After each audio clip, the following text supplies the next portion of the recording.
أعوذ بالله من الشيطان الرجيم بسم الله الرحمن الرحيم سورة العنکبوت رکوع نمبر 2 وَلَقَدْ أَرْسَلْنَا نُوحًا إِلَىٰ قَوْمِهِ فَلَبِثَ فِيهِمْ أَلْفَ سَنَةٍ إِلَّا 50 عَامًا فَأَخَذَهُمُ الطُّوفَانُ وَهُمْ ظَالِمُونَ فَأَنجَيْنَاهُ وَأَصْحَابَ السَّفِينَةِ وَجَعَلْنَاهَا آيَةً لِّلْعَالَمِينَ وَإِبْرَاهِيمَ إِذْ قَالَ لِقَوْمِهِ اعْبُدُوا اللَّهَ وَاتَّقُوهُ ذَلِكُمْ خَيْرٌ لَّكُمْ إِن كُنتُمْ تَعْلَمُونَ إِنَّمَا تَعْبُدُونَ مِن دُونِ اللَّهِ أَوْثَانًا وَتَخْلُقُونَ إِفْكًا إِنَّ الَّذِينَ تَعْبُدُونَ مِن دُونِ اللَّهِ لَا يَمْلِكُونَ لَكُمْ رِزْقًا فَابْتَغُوا عِندَ اللَّهِ الرِّزْقَ وَاعْبُدُوهُ وَاشْكُرُوا لَهُ إِلَيْهِ تُرْجَعُونَ وَإِن تُكَذِّبُوا فَقَدْ كَذَّبَ أُمَمٌ مِّن قَبْلِكُمْ وَمَا عَلَى الرَّسُولِ إِلَّا الْبَلَاغُ الْمُبِينُ أَوَلَمْ يَرَوْا كَيْفَ يُبْدِئُ اللَّهُ الْخَلْقَ ثُمَّ يُعِيدُهُ إِنَّ ذَلِكَ عَلَى اللَّهِ يَسِيرٌ قُلْ سِيرُوا فِي الْأَرْضِ فَانظُرُوا كَيْفَ بَدَأَ الْخَلْقَ ثُمَّ اللَّهُ يُنشِئُ النَّشْأَةَ الْآخِرَةَ إِنَّ اللَّهَ عَلَى كُلِّ شَيْءٍ قَدِيرٌ يُعَذِّبُ مَن يَشَاءُ وَيَرْحَمُ مَن يَشَاءُ وَإِلَيْهِ تُقْلَبُونَ وَمَا أَنتُم بِمُعْجِزِينَ فِي الْأَرْضِ وَلَا فِي السَّمَاءِ وَمَا لَكُم مِّن دُونِ اللَّهِ مِن وَلِيٍّ وَلَا نَصِيرٍ۔ سورۃ العنکبوت دوسرا رکوع۔ پہلے رکوع کے اندر ایمان والوں کی آزمائش اور ابتلاء کا ذکر تھا۔ یہ ہر انسان کے لیے لازم ہے، ہر آدمی پر جو امتحان آتا ہے اس کے دین اور ایمان کے مطابق، ایمان زیادہ ہے آزمائش زیادہ ہے، ایمان تھوڑا ہے تو آزمائش بھی تھوڑی ہے۔ اللہ تعالیٰ کی اپنی حکمت ہے، قرآن کریم میں اللہ پاک نے حج کے متعلق ایک مسئلہ بیان فرمایا ہے کہ احرام کی حالت میں شکار کرنا منع ہے۔ اب اس زمانے میں صحابہ کے دور میں جو موجودہ صورتحال ہے، جگہ جگہ کھانا دستیاب ہے، ہوٹل ہیں، کھانے کی دکانیں ہیں، اس زمانے میں نہیں تھے، تو شکار ایک ذریعہ تھا مسافر کے لیے کھانے کا۔ تو اللہ تعالیٰ کی یہ حکمت ہے کہ احرام کی حالت میں شکار کرنا منع ہے، لیکن جب انسان احرام کی حالت میں ہوتے تو شکاری جانور بالکل قریب آ کے بیٹھ جاتے، زیادہ تعداد میں، ہاتھ سے پکڑ سکتا ہے بڑی آسانی کے ساتھ۔ یہ ایک آزمائش تھی۔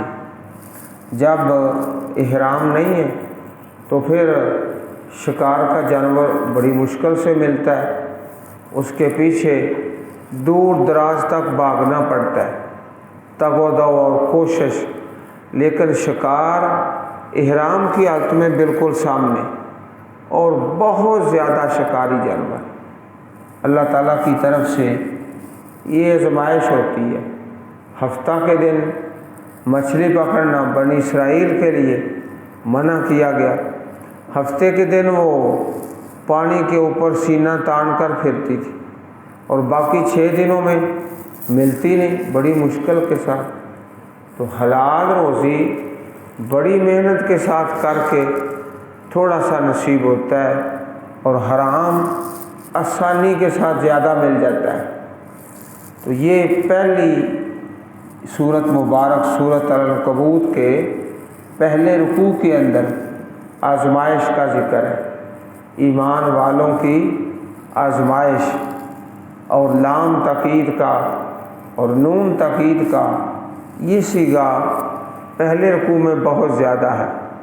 اللہ تعالیٰ ضرور ظاہر کرے گا ایمان والوں کو، اور جو ناقص الایمان ہیں ان کا بھی مشاہدہ ہوگا، سامنے آئیں گے۔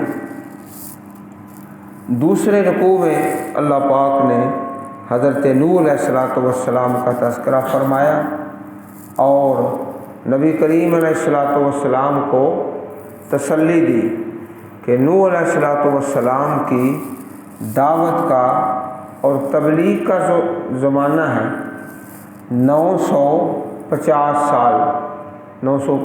سال، یہ صرف آپ کی دعوت اور تبلیغ کا زمانہ ہے۔ اس کے علاوہ جو آپ کی مکمل زندگی ہے وہ کتنے سال ہے اس کا علم اللہ تعالیٰ کے پاس ہے۔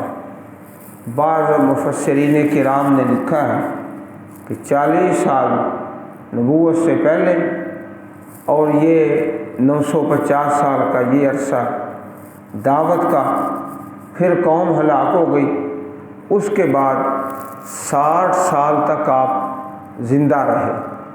یہ تفسیر کی باتیں ہیں، اصل علم اللہ تعالیٰ کے پاس ہے کہ مکمل آپ کی عمر کتنی ہے اس کا کوئی انسان بتا نہیں سکتا، کیونکہ اللہ تعالیٰ نے نہیں بتایا۔ یہ جو عمر بتائی ہے یہ دعوت اور تبلیغ کی ہے۔ وَلَقَدْ أَرْسَلْنَا نُوحًا، اور بلا شبہ ہم نے بھیجا نوح علیہ السلام کو الی قومہ، آپ کی قوم کی طرف۔ فَلَبِثَ فِيهِمْ أَلْفَ سَنَةٍ، آپ ٹھہرے ان میں 1000 سال، إِلَّا 50 عاما، مگر 50 تو 950 سال۔ یہ جو ہے الف سنۃ الا 50 عاما، اس آیت کریمہ سے ایک علم نکلا ہے جسے ہم کہتے ہیں ریاضی اور حساب کا علم، وہ بھی قرآن پاک سے نکلا ہے۔ جو 4 بنیادی قاعدے ہیں ریاضی کے، جمع اور منفی اور ضرب اور تقسیم، یہ 4 بنیادی قاعدے، یہ چاروں کے چاروں قرآن پاک سے استنباط کیے گئے ہیں۔ ایک یہ ہے جو جہاں پر بیان ہوا ہے وہ ہے نفی کرنے کا، کہ 1000 میں سے الف سنۃ، 1000 میں سے 50 نکال لو، نفی کرو۔ تو نفی کا جو بنیادی قاعدہ ہے وہ اس آیت کریمہ سے استنباط کیا گیا ہے۔ فَأَخَذَهُمُ الطُّوفَانُ، پس پکڑا ان کو طوفان نے پکڑ لیا۔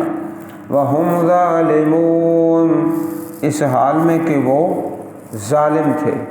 نبی کریم صلی اللہ علیہ وسلم کو تسلی ہے کہ آپ نے ابھی تک اتنی تبلیغ نہیں کی جتنی نوح علیہ السلام نے کی تھی، اور پھر اتنے سال 50 کم 1000 سال دعوت اور تبلیغ کے بعد بالکل تھوڑے لوگ ایمان لائے تھے۔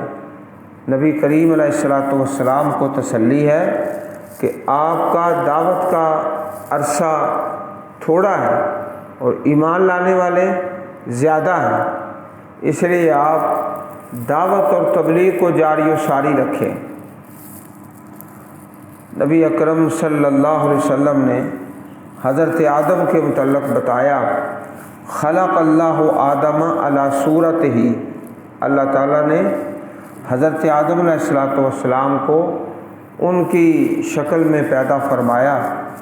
طولہ 60 ذراع، آپ کا طول قد 60 ہاتھ، 60 ہاتھ یہ 90 فٹ بنتے ہیں، 90 فٹ اتنا آپ کا قد تھا، 60 ذراع۔ فکل من یدخل الجنہ علی صورت آدم، جب انسان اللہ کی جنت میں داخل ہوگا تو ہر انسان کا قد اتنا ہی ہوگا جتنا حضرت آدم علیہ السلام کا ہے۔ فلم یزل الخلق ینقص بعد حتی الآن، پھر بعد میں اب تک لوگوں کا قد تھوڑا ہوتا چلا گیا، تھوڑا تھوڑا، اور مزید تھوڑا ہی ہوتا چلا جائے گا، یہ شروع سے کام چلتا ہے۔ اسی طرح انسان کی عمریں ہیں، پہلے زیادہ ہوتی تھی، پھر تھوڑی کم کم، اور نبی علیہ السلام کی پیاری حدیث ہے، اعمار امتی ما بین 60 الی 70، میری امت کی جو اوسط عمر ہے 60 اور 70 ہے، 60 اور 70۔ تو یہ جو حدیث مبارک ہے جس میں جناب آدم علیہ السلام کے قد اور طول کا ذکر ہے، صحیح البخاری کتاب الاستئذان باب بدء السلام، حدیث نمبر 6227۔ فَأَنْجَيْنَاهُ وَأَصْحَابَ السَّفِينَةِ، پھر ہم نے آپ کو بچایا، وَأَصْحَابَ السَّفِينَةِ اور کشتی والوں کو، وَجَعَلْنَاهَا آیَةً لِلْعَالَمِينَ، اور اسے جہانوں کے لیے ایک نشانی بنا دیا، بڑی نشانی تھی یہ باہری سفر اور باہری جہاز اور کشتی۔ نوح علیہ السلام کا یہ بہت بڑا ایک احسان تھا انسانیت پر۔ سورہ یاسین میں اللہ تعالیٰ کا ارشاد ہے، وَآیَةٌ لَهُمْ أَنَّا حَمَلْنَا ذُرِّيَّتَهُمْ فِي الْفُلْكِ الْمَشْحُونِ، اور ایک نشانی ان کے لیے یہ ہے کہ بے شک ہم نے ان کی اولاد کو بھری ہوئی کشتی میں سوار کیا۔ باہری جہاز اور کشتیاں یہ بھی اللہ تعالیٰ کی نشانی ہے، بہت بڑی نشانی ہے۔ وَخَلَقْنَا لَهُم مِّن مِّثْلِهِ مَا يَرْكَبُونَ، اور ہم نے ان کے لیے اس جیسی کئی اور چیزیں بنائیں جن پر وہ سوار ہوتے ہیں۔ اللہ تعالیٰ نے بڑی سواریاں انسانوں کے لیے پیدا فرمائی ہیں۔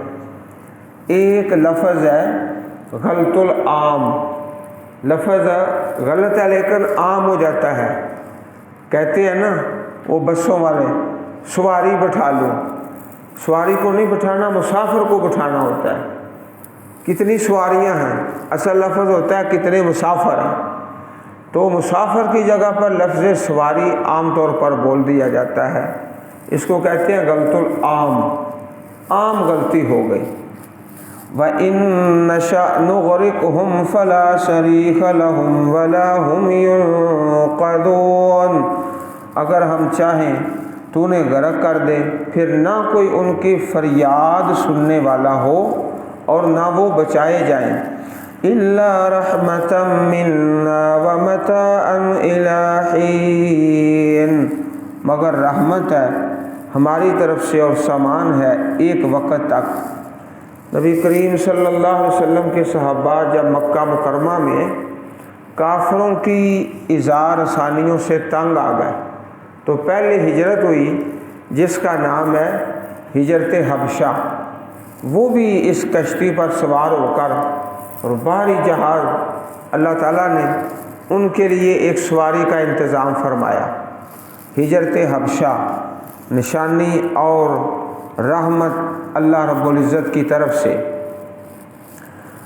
یہاں جناب نوح علیہ السلام کا تذکرہ مکمل ہوا، آپ کی کشتی کا بیان، نبی کریم صلی اللہ علیہ وسلم کو تسلی دی کہ وہ کشتی ایک بہت بڑی نشانی ہے، اور وہ نشانی کافی عرصہ اللہ تعالیٰ کی زمین پر لوگ اس کا مشاہدہ کرتے رہے۔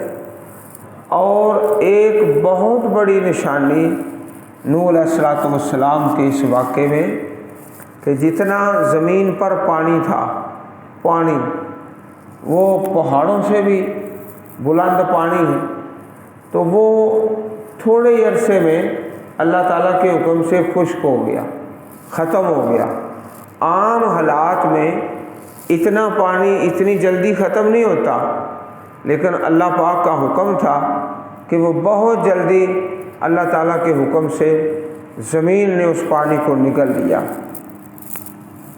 ابراہیم علیہ السلام کا تذکرہ نبی علیہ السلام کے لیے یہ بھی ایک تسلی کا باعث تھا کہ آپ پر بھی بڑے امتحان آئے، جس طرح اللہ کے نبی جناب محمد رسول اللہ صلی اللہ علیہ وسلم پر امتحانات اور آزمائشیں دعوت اور تبلیغ کے سلسلہ میں، اسی طرح حضرت ابراہیم علیہ السلام وَإِبْرَاهِيمَ إِذْ قَالَ لِقَوْمِهِ اعْبُدُوا اللَّهَ وَاتَّقُوهُ، اور ابراہیم علیہ السلام کو ذکر کرو جب انہوں نے کہا اپنی قوم سے تم عبادت کرو اللہ کی اور اس سے ڈرو، اس کا تقوی اپناؤ۔ ذَلِكُمْ خَيْرٌ لَكُمْ إِن كُنتُمْ تَعْلَمُونَ، یہ بہتر ہے تمہارے لیے اگر تم علم رکھتے ہو، جانتے ہو۔ ابراہیم علیہ السلام نے پھر 3 دلیلیں پیش فرمائی، 1 2 3۔ اللہ پاک نے ان 3 دلائل کا تذکرہ فرما دیا بڑی ترتیب کے ساتھ۔ فرمایا انما تعبدون من دون اللہ اوثانا، یہ پہلی دلیل کہ یقیناً تم عبادت کرتے ہو اللہ کے علاوہ اوثانا، بتوں کی۔ اوثان یہ جمع ہے وثن کی۔ وثن کا تعلق مقامات سے ہوتا ہے، جس طرح یہ لفظ آپ سنتے ہیں آستانہ، آستانہ، یہ وثن۔ نبی کریم صلی اللہ علیہ وسلم نے اللہ تعالیٰ سے دعا کی، اس دعا میں یہی لفظ آپ نے بولا، اللہم لا تجعل قبری وثنا، یا اللہ میری قبر کو وثن نہیں بنانا، آستانہ، پوجا گاہ، یہ دعا کی نبی اکرم صلی اللہ علیہ وسلم نے۔ اور ساتھ یہ فرمایا لعن اللہ قوما اتخذوا قبور انبیائہم مساجدا، اللہ تعالیٰ اس قوم پر لعنت کرے جنہوں نے اپنے نبیوں کی قبروں کو سجدہ گاہ بنا لیا۔ سجدہ گاہ تو اوثان جمع وثن کی، اس سے مراد آستانے جہاں پر بت نصب ہوں یا نہ ہوں، مقامات۔ ایک لفظ قرآن پاک میں آتا ہے انصاب، انصاب، وہ بھی بت پرستی کے معنی میں، وہ جمع ہے نصب کی، بت مجسمے جن کی پوجا پاٹ کی جاتی ہے۔ تیسرا لفظ آتا ہے اصنام، وہ صنم کی جمع ہے، اصنام، اس سے مراد وہ بت ہوتے ہیں جو فروخت کیے جاتے ہیں، بت بنائے پیتل کے، لوہے کے یا کسی اور چیز کے، ایک جگہ سے اٹھا کر دوسری جگہ پر لے گئے، کوئی خرید رہا ہے، کوئی بیچ رہا ہے، وہ ہے انصاب۔ ایک دلیل پیش کی ابراہیم علیہ السلام نے کہ جن کی پوجا کرتے ہو اوثانہ، وثن ہیں، مقامات ہیں، وہ تم نے خود بنائے ہیں، اللہ تعالیٰ نے نہیں بنائے۔ دوسرا فرمایا، دوسری دلیل وَتَخْلُقُونَ إِفْكًا، اور تم سراسر جھوٹ گڑھتے ہو۔ فرمایا جناب ابراہیم علیہ السلام نے کہ اپنے وہ معبودان باطلہ، اللہ کے شریک جو تم نے بنائے ہیں، ان کی کہانیاں گاڑ لیتے ہو، فلاں حضرت صاحب ہیں، ان کے نام کا دودھ نہیں دو گے تمہاری بھینس مر جائے گی۔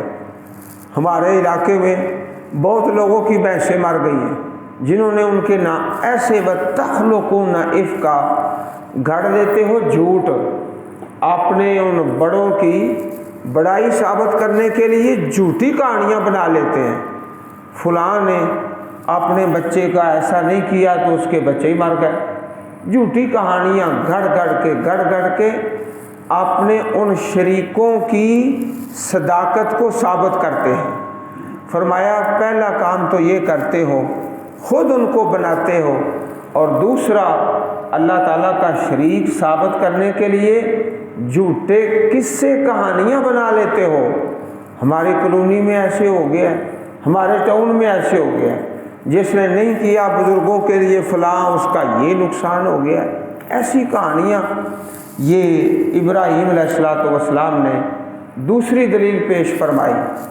تیسری دلیل یہ پیش فرمائی ان الذین تعبدون من دون اللہ لا یملکون لکم رزقا، بے شک وہ جن کی تم عبادت کرتے ہو اللہ کے علاوہ، نہیں وہ مالک تمہارے لیے رزق کے، تمہارے رزق کے مالک وہ تو نہیں ہیں، رزق تو اللہ پاک دیتے ہیں۔ فَابْتَغُوا عِندَ اللَّهِ الرِّزْقَ، پس تلاش کرو اللہ کے ہاں رزق۔ یہ تین دلائل پیش فرمائے ابراہیم علیہ السلام نے۔ وَاعْبُدُوهُ وَاشْكُرُوا لَهُ إِلَيْهِ تُرْجَعُونَ، اسی کی عبادت کرو، اسی کا شکر ادا کرو، اسی کی طرف تم لوٹائے جاؤ گے۔ وَإِن تُكَذِّبُوا فَقَدْ كَذَّبَ أُمَمٌ مِّن قَبْلِكُمْ، اور اگر تم جھٹلاؤ، فَقَدْ كَذَّبَ تو تحقیق جھٹلایا، بہت سے گروہوں نے، مِّن قَبْلِكُمْ تم سے پہلے، وَمَا عَلَى الرَّسُولِ إِلَّا الْبَلَاغُ الْمُبِينُ، اور رسول کے ذمے تو کھلم کھلا پہنچا دینے کے سوا کچھ نہیں۔ وما علی الرسول، اور نہیں ہے اللہ کے رسول پر، اللہ تعالیٰ کے رسولوں کی ذمہ داری کیا ہے؟ البلاغ المبین، پہنچا دینا کھلم کھلا واضح، آگے کوئی تسلیم کرتا ہے نہیں کرتا وہ اس کا فعل ہے۔ اولم یروا کیف یبدئ اللہ الخلق ثم یعیدہ، اور کیا انہوں نے دیکھا نہیں، غور نہیں کیا، کیف یبدئ اللہ الخلق، کس طرح اللہ تعالیٰ ابتدا کرتا ہے۔ یبدئ ابتدا، کسی بھی چیز کو پہلی بار بنانا بڑا مشکل ہوتا ہے، دوسری بار تیسری بار آسان ہوتا ہے۔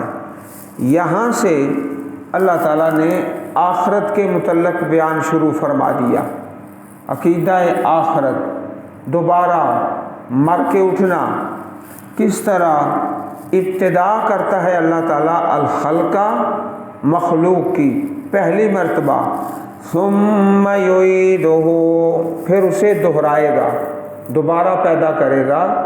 تو آپ بھائی جانتے ہو نا، کسی بھی ڈائی پر پہلی مرتبہ ایک چیز بنانا مشکل ہے، دوبارہ سے بارہ تو آسان ہے۔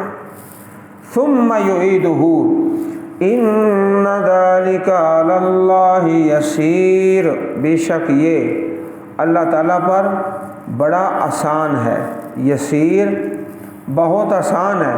اور ایک دوسرے مقام پر وَهُوَ أَهْوَنُ عَلَيْهِ، اللہ تعالیٰ پر زیادہ ہی آسان ہے، زیادہ دوسری مرتبہ پیدا کرنا۔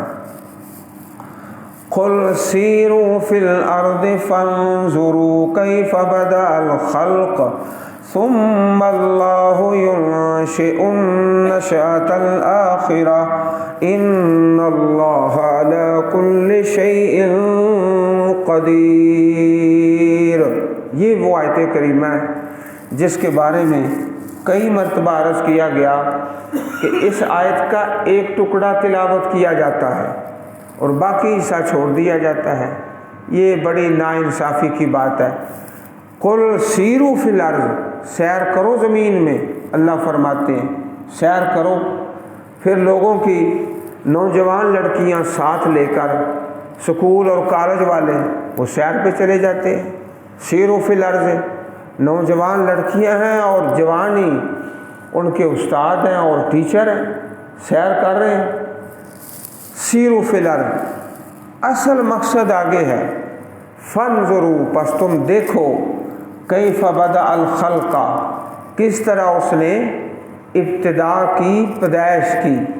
اللہ تعالیٰ نے چیزوں کو کس طرح پہلی مرتبہ پیدا فرمایا۔ ثم اللہ، پھر اللہ ہی وہ ذات ہے، ينشئ النشأة الآخرہ، دوسری پیدائش پیدا کرے گا، دوسری بار۔ کائنات کی نشانیاں، ان پہ غور کر کے دیکھ لو۔ ان اللہ علی کل شیء قدیر، بے شک اللہ ہر چیز پر قادر ہے، دوبارہ پیدا کرنے پر قادر ہے۔ یعذب من یشاء ویرحم من یشاء، عذاب دیتا ہے جس کو چاہتا ہے، جو عذاب کا حقدار ہے۔ یہ اللہ تعالیٰ کی مشیت ہے، اس کی قضا ہے، فیصلہ ہے عذاب کا۔ وَيَرْحَمُ مَن يَشَاءُ، اور رحمت کرتا ہے جس پر چاہتا ہے۔ یہ اللہ تعالیٰ کی رضا ہے۔ عذاب دیتا ہے وہ اس کی مشیت ہے، اس کی قضا ہے۔ رحمت کرتا ہے یہ اس کی رضا ہے، اللہ تعالیٰ کی رضا ہے۔ تو عزیز بھائیوں، جس طرح عرض کیا کہ عقیدے کا مسئلہ ہے، جب کوئی تعزیت کرنے کے لیے کسی جگہ تشریف لے جاتے ہو، کسی کا فوت ہو چکا ہے، تو کہنا کیا ہے؟ اللہ کی قضا، اللہ تعالیٰ کی رضا نہیں کہنا۔ رضا اور چیز ہے، قضا اور چیز ہے۔ اللہ تعالیٰ کی قضا، اللہ کی قضا بھائی اللہ کا حکم ہے۔ یعذب من یشاء، عذاب دیتا ہے، یہ اس کی مشیت ہے، اس کی قضا ہے۔ ویرحم من یشاء، رحمت کرتا ہے جس پہ چاہتا ہے، یہ اس کی رضا ہے۔ رضا اللہ تعالیٰ کی ایک بہت بڑی چیز ہے۔ وَإِلَيْهِ تُقْلَبُونَ، اور اسی کی طرف تم لوٹائے جاؤ گے۔ وَمَا أَنتُم بِمُعْجِزِينَ فِي الْأَرْضِ، اور نہ تم کسی طرح زمین میں عاجز کرنے والے ہو۔ وَمَا أَنتُم، اور نہیں تم، بِمُعْجِزِينَ، عاجز کرنے والے، فی الارض، زمین میں۔ اللہ تعالیٰ کو تم عاجز نہیں کر سکتے۔ وَلَا فِي السَّمَاءِ، اور نہ ہی آسمان میں، جس طرح مشہور حدیث قدسی ہے، کئی مرتبہ آپ بھائی سن چکے کہ ساری کائنات ایمان والی ہو جائے، اللہ تعالیٰ کا اس میں فائدہ کوئی نہیں۔ ساری کائنات کفر پہ آ جائے، اللہ پاک کا نقصان کوئی نہیں۔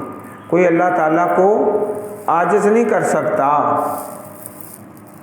وَمَا لَكُم مِّن دُونِ اللَّهِ مِن وَلِيٍّ وَلَا نَصِيرٍ۔ وَمَا لَكُم، اور نہیں ہے تمہارے لیے، من دون اللہ، اللہ کے علاوہ، اللہ تعالیٰ کے علاوہ، من ولی، کوئی دوست، ولا نصیر، اور نہ کوئی مددگار۔ اصل دوستی بھی اللہ تعالیٰ کی ہے، اور اصل نصرت بھی اللہ سبحانہ و تعالیٰ کی ہے۔ جس طرح نماز کے بعد دعا کرتے ہیں، اللہم لا مانع لما آتیت ولا معطی لما منعت، اے اللہ جس کو تو دے دے اسے روک کوئی نہیں سکتا، اور جس کو روک لے وہ دے کوئی نہیں سکتا۔ یہ ساری طاقتیں اللہ احکم الحاکمین کی ہے، رب کائنات سے التجا ہے، وہ ارحم الراحمین، احکم الحاکمین، ہم سب کو دنیا اور آخرت کی خیر سے مالا مال فرمائے، قرآن کریم کی سچی اور سچی محبت نصیب فرمائے، آمین۔ وآخر دعوانا ان الحمد للہ رب العالمین۔